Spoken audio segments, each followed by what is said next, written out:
এটা হলো পৃথিবীর এক আশ্চর্য জাদুর বাটন। আর এই বাটনটি চাপতে বিভিন্ন অদ্ভুত জিনিস সেখানে এসে পড়তে থাকে। আর এই লোকটি অনেকদিন ধরে এই রুমটির মধ্যে আটকে রয়েছে।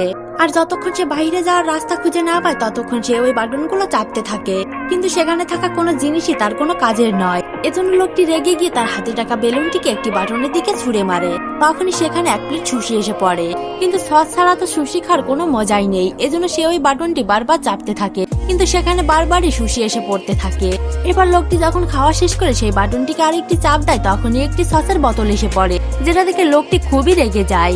এরপর সে অন্য একটি বাটন চাপতেই সেখানে একটি 3D চশমা এসে পড়ে। এরপর সে চশমা পরে দেখে একটি বাচ্চা বারবার এদিকে ইশারা করছে। তখনই লোকটি সেই বাটনটি চেপে দেয় এবং পুরো ঘর অন্ধকারে ছেয়ে যায়। এরপরই তার রুমের মধ্যে উল্টো গণনা শুরু হয়ে যায়। লোকটি তখন গণনা থামানোর জন্য পুরো ঘরের বাটন চাপতে থাকে।